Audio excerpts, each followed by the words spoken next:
Liz Hamlet, Tom Hitchcock, how are you? Yeah, good, thank you. It's always good to connect with the other side of the world when I just get out of bed this morning. There we are, and I'm thinking about going to mine soon. So there we are. It's like we're playing a sort of a tag team, like a relay or something, yeah? Yeah, definitely. We've got matching lights behind us as well, Yes, which is always they're nice. awesome, isn't it? It's a nice psychic colour, the royal colour. Yeah. Tell me, I'm actually curious because obviously we're speaking for the first time. To you, where's my accent from? Oh, well, I said Kent, but That's it might close be enough. Essex. It might be Essex. It is Essex. I'm from Essex, and you've actually made my day by saying that because last time I went back to the UK, everyone, wherever I was, thought I was Aussie. Yeah, Um, yeah. There's a slight twang, but then I think my husband's Kiwi, and everyone says I've got a slight New Zealand twang. So I think you absorb it, don't you? yeah, you pick up little bits, but I still stood firm. Like here, everybody knows that I'm British, Yeah. but it does water down after some time. Anyway, it's enough talking about myself when no one's Yeah. here for that. Liz, tell us a little bit about yourself. Yeah, so I always describe like my biggest passion is what I call strategy. So it's strategy with attitudes. What I've been doing over the last 5-6 years since I became a corporate SKP was I'm a certified business strategist. I'm a coach and a speaker. So I founded my company, which is Spark Succeed, which is a coaching and consulting business. It was I launched a week and then it was lockdown. And everyone was telling me, do you think you should perhaps delay? I mean, good job I didn't, because, I would have meant delaying my business launch by several years if I'd have waited for all the lockdown and everything to finish. But yeah, I've always been very passionate about the fact that there's no sort of cookie cutter approach to strategy. So, people's scaling and growth of their business is as unique as they are. So, I try to instill in people that actually you can find the right strategy for you. It's not about copying what everyone else is doing. It's got to feel right for you as the founder or the entrepreneur, and also for the business. So I work with organizations and founders as well to look at their big picture strategy. So, looking at what's going to make them more money, what's going to make them more impact, and also to maximize their growth or scaling depending on what they're looking at.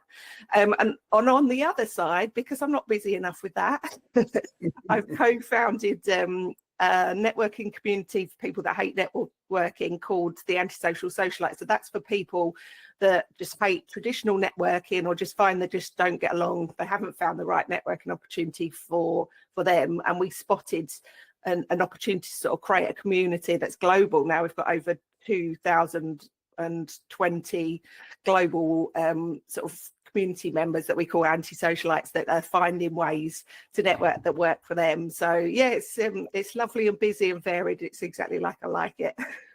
You know what? The older I've got, the more it resonates with me that I'm probably an anti-socialite myself. Oh, good.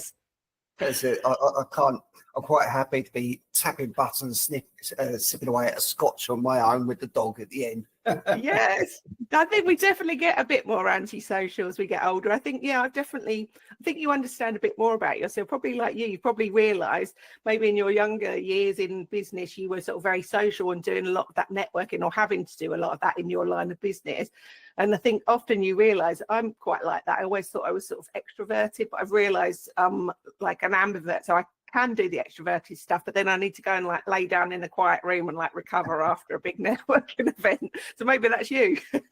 And that's it. So socially I'm sound. I can communicate and I can put myself into public speaking situations, speak to 100 people, leave as many good impressions as humanly possible.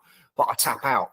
That's probably there's a little bit of an overstimulus thing, and I just give me a dark room, something to indulge in, and I'm happy. That's exactly what we tell people. That's a really healthy thing to actually know when you've had enough. Not to like force yourself to stay at an event and still circulate and be social when inside you're just like, I just want to go home and sit on my sofa and put my slippers on and just have a bit of a chill out. So yeah, that's great. Okay, listen, so you've got two sides of the coin with things that are very interesting, and I will push into those a little bit more. Mm. I want to know a little bit more about Liz Hamlet prior to those, if that's okay. Yeah, sure. So I'll go back. So at uni, I studied languages, which was fantastic. I did French and Italian. I had a lovely year abroad in Florence, in Italy.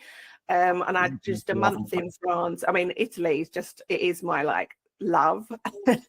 And, you know, try and go back there as much. And we got married in Italy as well. So yeah, it's just lovely to have somewhere that, like yourself, you know, come over from the UK and live somewhere else. Just nice to experience that culture.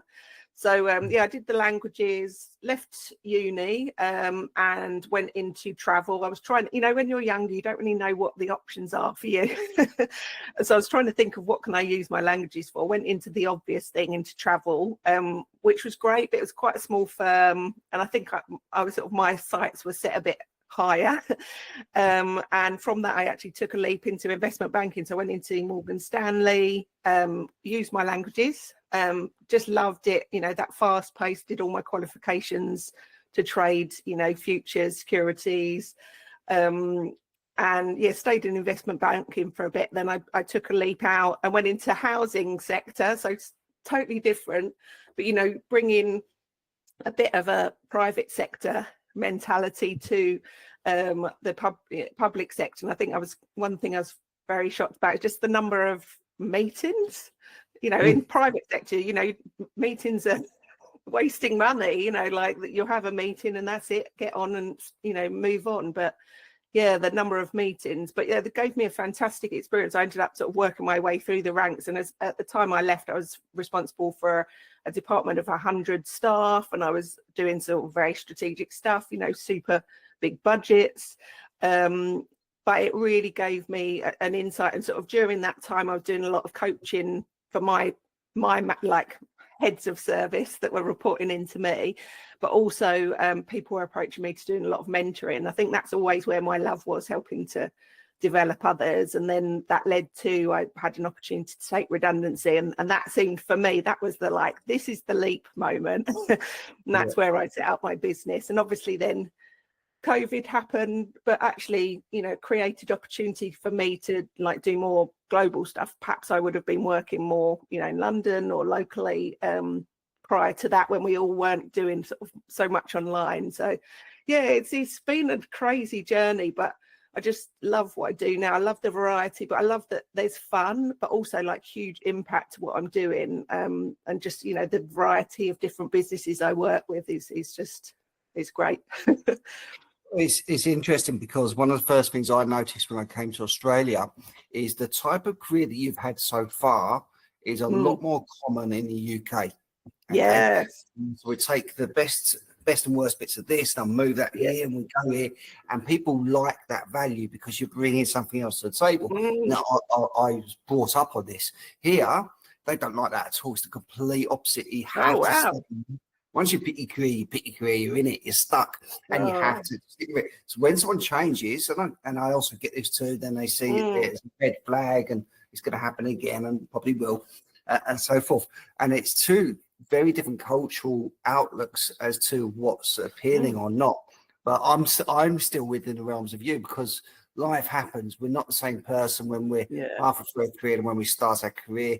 Economy changes, opportunities arise, and we'd be silly not to bring them in and take on what we've learned elsewhere, you know? Yeah, and that's probably quite an interesting thing for you, isn't it? You know, I'm assuming you came from recruitment in the UK and then going over to Australia, and actually the different, you know, that there's not so much that sort of broad mindset of transferable skills, and, you know, what can I bring from this sector to really help, you know, mix up and shake up a different sector and do things innovatively. So it's interesting. I find people and journeys just so fascinating. That's it. We're both on topic there. Then what I do like as well is where you're talking about, you've got this sweet balance. I'm going to call it the bliss spot. Okay, where you've got the fun and the impact. Okay, because if we've got these two things, so fun, a loose term, but essentially you're enjoying what you do, The impact means that the end user, or even someone you've never met before, okay, it's having a positive impact on their life, essentially. Whether it be business, individual, it's all the same. And those things are happening right. So you're working in an optimum space and you're delivering some goods, then you have a profitable business as well anyway. Yeah. And it's just, I think it's like life and business by design. When you go into corporate, you're recruited to do a certain role. And I never felt like I stayed in those roles. So, like I got recruited for one role and then I would come in with different ideas, and sometimes I would create new departments as a result of those. But perhaps that's the entrepreneurial, flame, burning early. But I never felt like I needed to sort of stay within that sort of confines of that role. And I think that's what's the interesting thing. I have this thing in my brain. I don't, you might be the same. You've mentioned a few things that might indicate that you are, but I see when I'm working with a business, I physically see it in my mind as like a sort of ecosystem with all connections, and I can spot the gaps, I can spot the opportunities. And sometimes so often when you're emotionally connected to your business, you can't actually do that for yourself. So, like actually working with that type of brain, working with the founder or the senior leadership team to spot those and actually, take advantage of those. And I think that's what I was doing in corporate, but there's a limit to quite how much you can do. And I always do talk about this with small business is in a corporate, you're this like little tugboat trying to pull along a cruise ship and turn direction of a huge cruise ship, and it's really cumbersome and slow and heavy. But what's so great when you're running your own business or running a smaller size firm is actually you can be quite nimble, you can be quite flexible. And I think that really plays to a lot of people's brains. Now, some people it's not, like you said, some people that do the traditional route, but I think that's what I find so fun. And that's just it, isn't it? So with the corporate world or the juggernauts of business, people can hide. People can hide. They can do what they do. And there's two significant mindset shifts. Okay. So if you and I or anybody else in the corporate world have these ideas because we can see a gap, an opportunity for efficiency, blah, blah, blah, blah, blah. Okay. Sometimes we're going to piss someone off to bring it up because it's going to show a weakness on them in their perspective. Okay, we probably are not, but in their mind we are. So that you're going to get friction for this. It's not welcome. It's not encouraged, or if it is, it's a face value welcome, but it's going to go over in this filing system called the bin over here. And it's frustrating. I know when I was in corporate, I was putting ideas out there, and none of them come through. And it's like, well, this is demoralizing, really. And then you're seeing other companies doing exactly what you've just come up with. I'm like, I've got to get back in business and just run with the idea, And I think that's, part of the, part of the sort of consultancy element is working out how far you can push and actually what's a sort of definitely no-go. And, there might be other ways. Often it's about helping the founders or the entrepreneurs to think that or realize, and then it almost becomes their idea. That's part of the sort of diplomacy and how you convince people to your way of thinking. So, and asking the right questions often. Yeah, you're absolutely bang on. So we do a lot of I personally do a lot of business coaching, and I love it. And the exact terminology used, it couldn't be more accurate. If you tried, is the blind spots. So I'm better at helping other people's businesses than I am working on my own. Okay, it's almost like relationships. I can give better relationship advice than holding one home myself. It's just one of those ironies out there.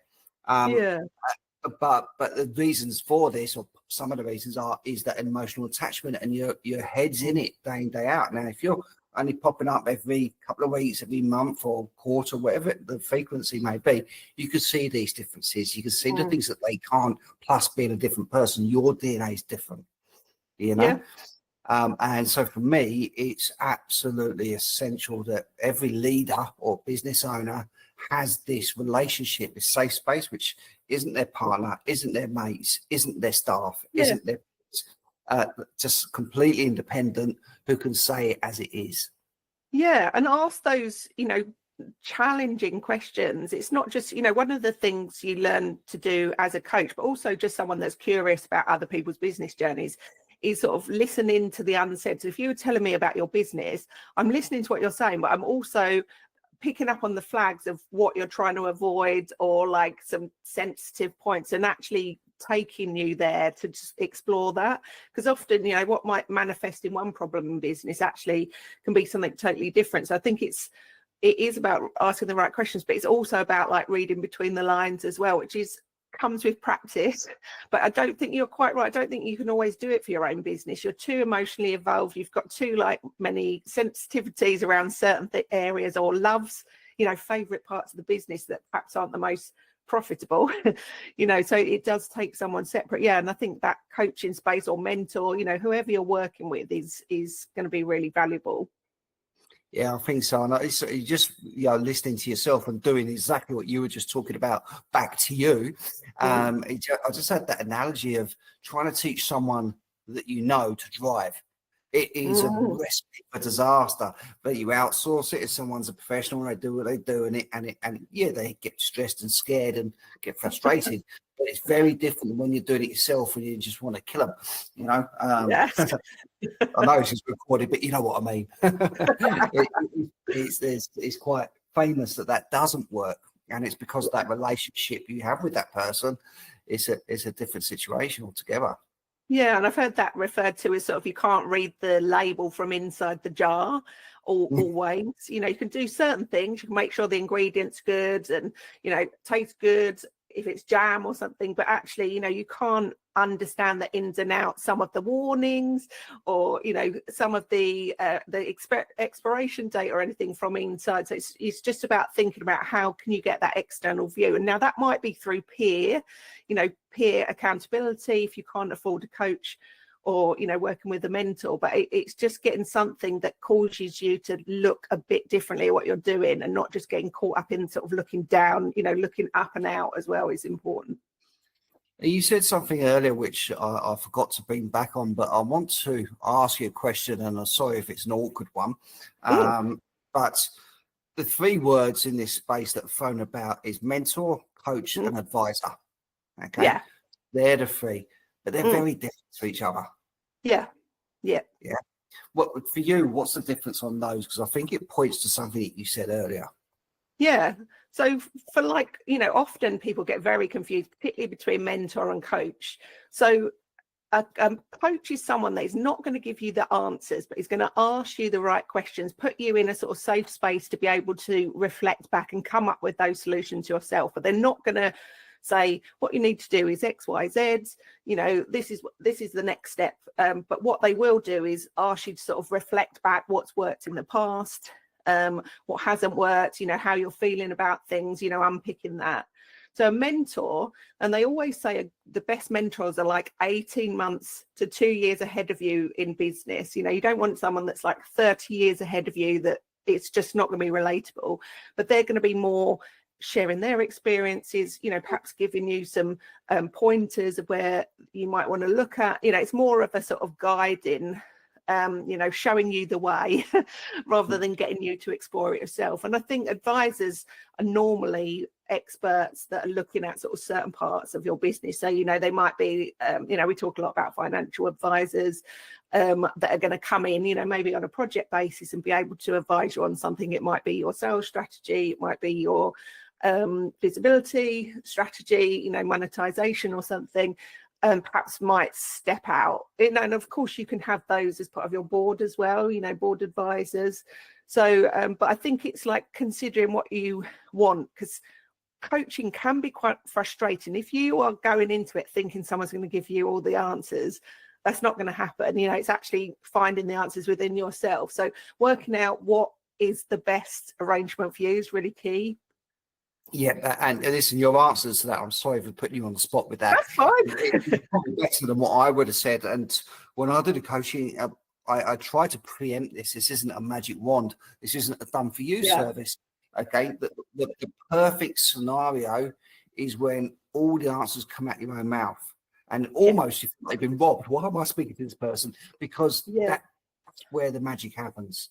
Yeah, And you know, you said it exactly yourself, is often you don't have a safe space, a safe person that's like not, you know, related to you, or not one of your friends that's got a vested interest. You know, there's someone that's totally separate that, you know, has the experience and can help guide you through that. Because yeah, it is, you know, it can be frustrating. And sometimes, you know, some of my clients, we have that sort of, at the start, we talk about sort of contracting and what they're looking for. And some of them are looking for a little bit more of a sort of mentoring, and because we can do a bit of both. And you know, we almost like had a session recently, and we said like, this is going to be the coaching session, now we're going to go into, you know, more mentoring. And you know, it was more of a like, I've been thinking of this, what do you think? You know, and we actually split. But I think it's important to have that division, and actually work out what it is for you. You know, like exactly like you said, saying I'm not going to give you like a magic wand and tell you exactly what to do. I'm helping you find the answers. You know, and at the end of coaching sessions, it's always important. Like, I never give my coachees the action points. I get them to sum up at the end, you know, so what do you want to take away to work on between now and the next session? Because they're going to take a lot more accountability than if I gave them a list of 3 things to do. Yeah, love it. I think that all that's spot on.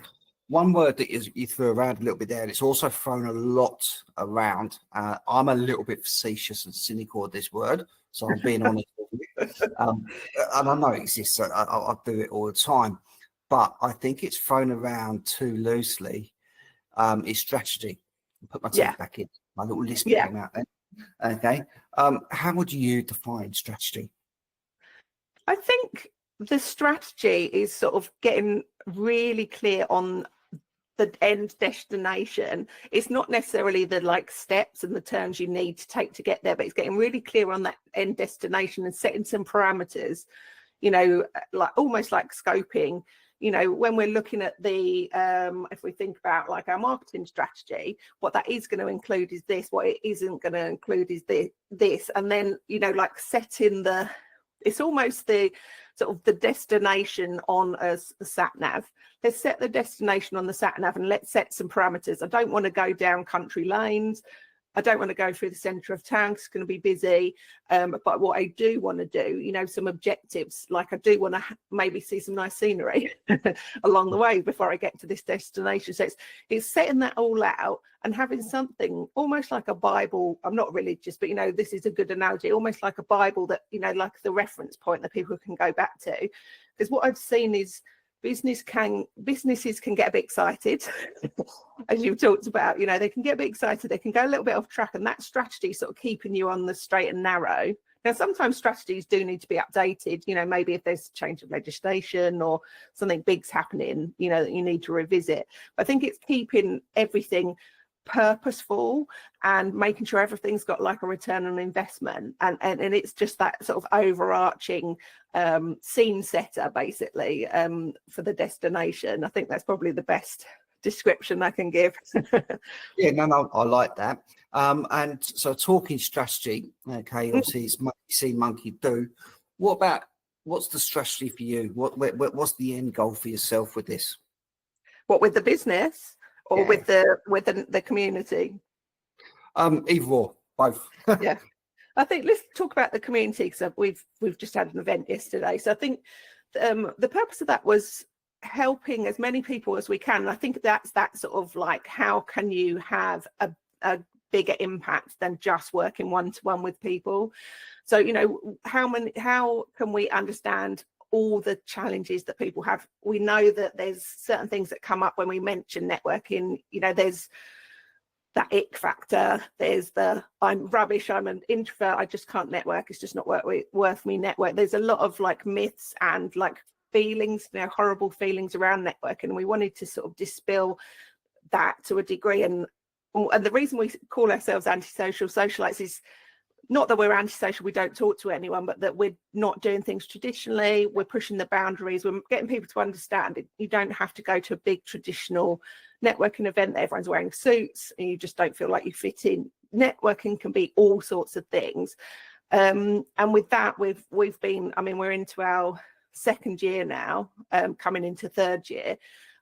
We've been looking at, you know, some of the resources that we can do so we can help more people, even if they can't come along to events. We do free audio events. So we've got a lot of sort of value and free stuff, but we've got sort of various monetizations behind that. So sponsorships, we've got resources shop that people can do. We've got paid speaking. So it's looking at like, how can the paid stuff, you know, pay for the stuff to support the wider community, really. So it's understanding. I think it's setting that I don't want to keep using strategy, but it's setting that vision of like, actually we always want to offer some free stuff that people can just come along, but actually how does that lead into our paid stuff? So how is that funneling people in that want to into like strategy sessions with us on their networking, getting ready for a networking thing or a masterclass, you know? So it's everything is purposeful, you know. We're not just sort of throwing things out. Everything's got like a pathway through to certain things. Love it. Okay. All right. Well, that leaves us to a perfect segue, actually, because we're pretty much out of time. It goes very, very quickly. It's done quick. It has, hasn't it? But anybody listening to this, potential customer, got questions for you. They want some of your free materials. They want to enter your funnel. Yes. What would be the best way for them to contact you? Yeah, so for me on LinkedIn, if you just search Liz Hamlet with 1 T, you can see me. I've got a bright yellow and pink background profile picture.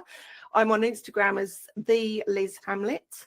And for the antisocial socialites, the networking community, if you hate networking, you can search for us on LinkedIn as the antisocial socialites, and also on Instagram as well. Love it. Brilliant. Well, thanks again for your time. Thank you so much. Take care. Bye. Thank you for watching this episode. I hope that you did enjoy it, had lots of takeaways from it.